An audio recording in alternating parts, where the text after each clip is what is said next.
Bonsoir à tous, ça fait très plaisir de vous voir, j'espère que vous allez bien. Je bouge un petit peu parce que j'aime bien bouger en même temps de parler. Deuxième épisode de la sortie photo. Le premier épisode, je sais pas si vous l'avez vu, avec Tanguy, je vous invite à aller le voir, ce sera dans la petite note, machin, à droite à gauche. Et aujourd'hui, pour ce deuxième épisode, j'ai un invité de marque exceptionnel, un photographe, j'ai nommé Louis Lepron.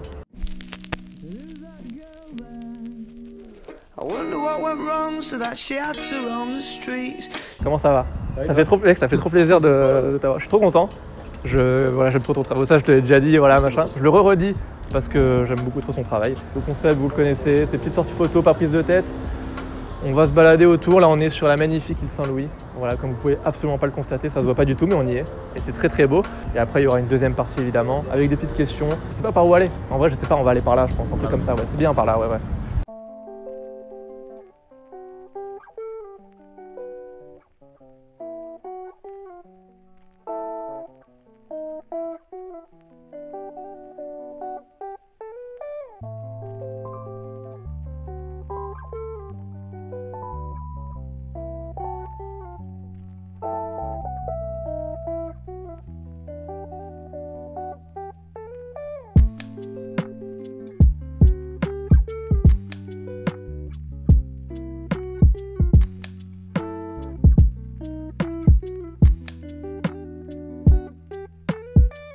On se balade un petit peu au feeling, tu vois. Et là, je pense qu'on va aller juste en face, histoire d'eux, quoi. Qu'il y ait un peu plus de vie, un peu plus de monde. Là, c'est très calme, c'est sympa, et ça manque de mouvement un petit peu.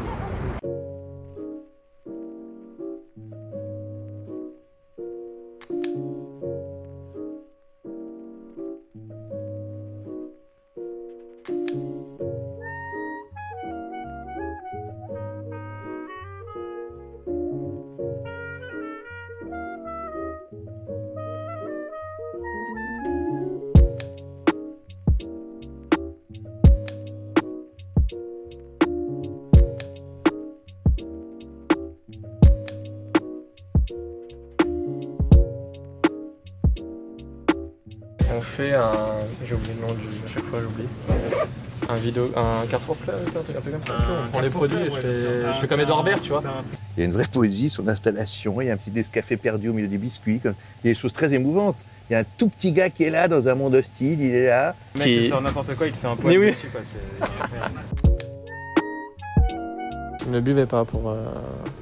Il faut mettre le bandeau en bas là, je mettrai le bandeau. Parce que, bah voilà, c'est pas... Voilà. Carrefour Express Club. Carrefour Express Club. Tu sais imiter Cassel, ouais. Tu imites quoi à ce moment-là dans cette vidéo? Tu sais, oui, il fait... Ah putain, non, vas-y, c'est gênant.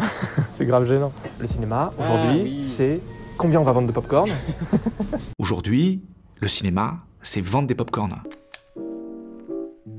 C'est vrai qu'il a un peu la même façon de parler. Vincent, tu me tiens au courant, on s'appelle, on se fait un shoot. Je vais prendre la rouge pour faire un...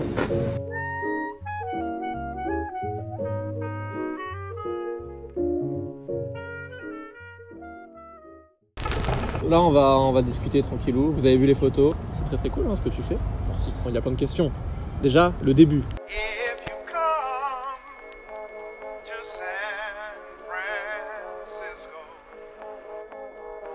Parce que du coup, t'es pas du tout photographe. Pas du tout.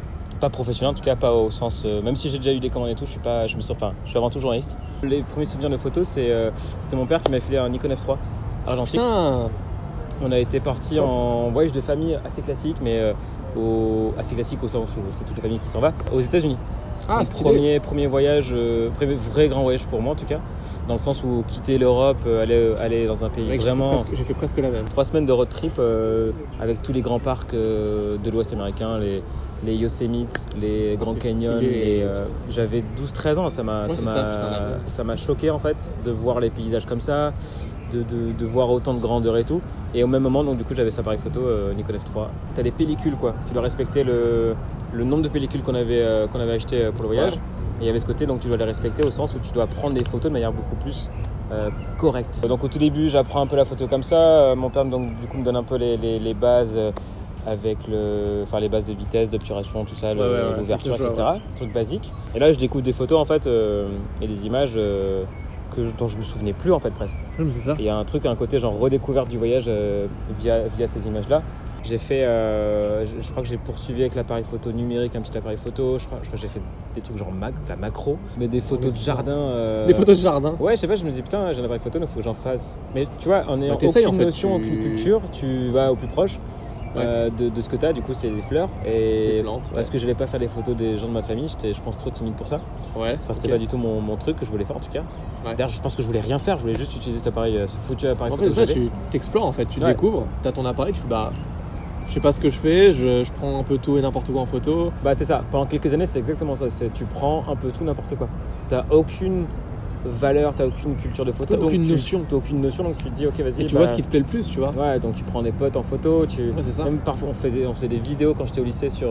Parce que j'avais un groupe de musique, on faisait des vidéos par-dessus. À côté de ça, je faisais un peu de photos du groupe et tout. Ouais. Et c'était pas du tout un truc qui m'a, entre guillemets, lancé.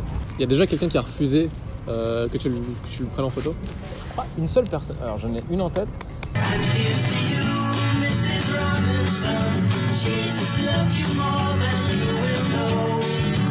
En fait, je savais que c'était interdit. Ah, c'était interdit. Ouais, c'était interdit. Et je me souviens même que quand on était rentré, donc c'était dans un hôtel pour un junket, donc une série d'interviews. Ouais. T'as une chambre, t'as les deux mecs qui sont là. Une autre chambre, t'avais Margot Robbie et Tarantino. En fait, Okay. c'est les journalistes qui viennent à la chaîne. Comment dire, c'est un procédé qui a été inventé par Tom Cruise dans les années 80 pour augmenter le nombre d'interviews et du coup augmenter la visibilité du film à travers des interviews. Et bref, t'as DiCaprio et Brad Pitt que j'ai du coup en interview. Ça dure 4 minutes l'interview. Ouais. Donc c'est très très court, tu dois être le plus efficace possible. Ouais. Et on entre au niveau de ce fameux hôtel, ça se passe à Cannes.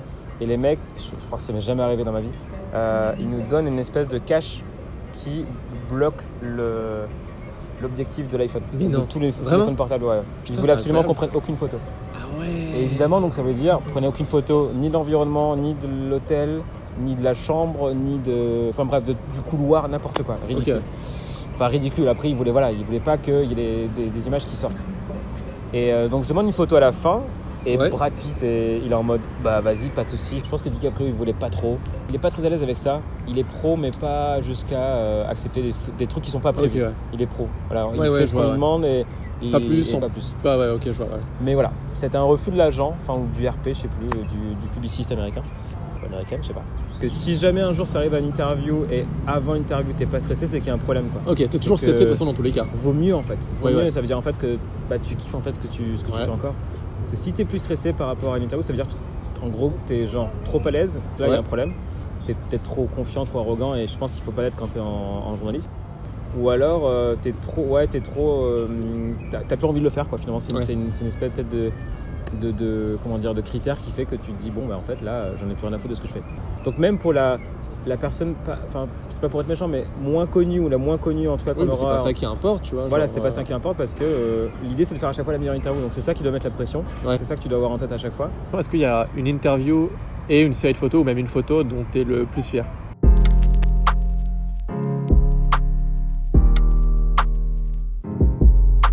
Je suis très content en fait de. Bah, après c'est une forme de relation que j'ai eu en Ouais. conséquence avec elle, mais c'était avec Luce où j'étais assez content des photos parce que c'était un peu mes premières photos que je prenais un peu avec assez de sérieux dans le sens où je les retouchais, je passais du temps sur elle Ouais. et tout. Je l'ai revue au Victoires de la musique et ensuite sur le tournage d'un clip c'est stylé, ouais. de son dernier clip avec Sfera, un rappeur italien. Donc ça je dirais niveau photo c'était Luce. En termes d'interview, bah là pour le coup c'est souvent les longues interviews dont je suis le plus fier, forcément c'est celles que je travaille, forcément qui sont le plus travaillées aussi parce qu'elles demandent beaucoup de temps de préparation. Mais j'aime beaucoup à la fois celle avec Vincent Cassel où c'était genre Ouais. hyper inspirant de ça avec lui, tu vois, d'avoir des réponses vraiment hyper intéressantes par rapport à mes questions. Avec Edouard Baird c'est toujours un plaisir, encore une fois, on en parlait tout à l'heure. Edouard Baird qu'on Edouard- embrasse. Edouard Edouard Baird, Baird. je t'embrasse très fort. Voilà. Je le dis, le gars a l'air incroyable. Le gars il a l'air mais incroyable. Edouard ce gars. Baird, ce qui est incroyable, c'est que tu peux genre avoir les pires questions de la Terre. Il va D'ailleurs, te faire quelque chose de il magnifique. va te faire des... C'est le mec le plus créatif Ouais, non, mais- je pense en France, au niveau des artistes, quels qu'ils Ouais. soient et d'où qu'ils viennent. C'est le mec le plus créatif. Il peut te prendre une question vraiment nulle à chier et t'en faire un putain de caviar. Pas tout le temps. Parfois, on le découvre après ce qu'on était en train de faire. Et parfois, par exemple, on parle pour savoir ce qu'on pense. Ou on fait quelque chose pour savoir ce qu'on voulait faire. Donc parfois, on fait quelque chose. Il faut Il t'en fait un poème, Et carrément. il est très sympa et très enfin à chaque fois ça se passe super bien et puis c'est toujours hyper inspirant quoi. Et j'en parle parce que La c'est plus à chaque stressante. fois parce qu'on parlait tout à l'heure de Brad Pitt et de DiCaprio. Ouais, c'est vrai. À côté de ça, on avait fait une interview le lendemain de cette même interview Ouais. avec Tarantino. C'était pas en junket, c'est-à-dire que dans le sens où c'était nous qui filmions, Donc c'était tu nous fais, qui contrôlions l'image. Tu fais DiCaprio, Brad Pitt et le lendemain, Tarantino. Et le lendemain, ouais, toute l'équipe de Combini, cadreurs, Tout va bien. journalistes, on fait cette interview ensemble. On a 13 minutes, je me souviens de ça. Et le mec n'est pas dans un très bon mood, c'est un euphémisme, donc grosse pression. Ça se passe plutôt bien, même si énorme stress tout le temps. Ouais. Et je réussis à la fin à lui demander une photo, alors que je sais même pas comment j'ai eu entre guillemets le courage de faire ça, parce que franchement il était pas très heureux. Je sais pas pour quelle raison il était pas très heureux. J'ai fait une photo où il a un regard assez noir. Je crois que j'ai même pas eu le temps de prendre 3 photos en tout. Je devais être en rafale et pourtant j'avais pris que 3. Et il y en a moins une qui marche à peu près. Et voilà. Mais c'était le stress de la veille, même l'avant-veille de la préparation de l'interview, forcément quand tu es avec Tarantino. Ouais, tu vois, déjà Brad Pitt, DiCaprio, Tarantino, bon, c'est un enchaînement qui est quand même, tu vois, enfin franchement, ouais, mais c'est costaud quand même. La différence, c'est que Brad Pitt, DiCaprio, tu peux en vouloir qu'à toi-même si jamais tu te plantes. Ouais. Là, le lendemain, il y avait un côté où, entre guillemets, l'équipe de Combini contrôlait l'image, contrôlait l'interview et tout, donc on était un peu plus responsable de ce qu'on faisait, dans un sens. Donc on devait, et puis c'est Tarantino quoi.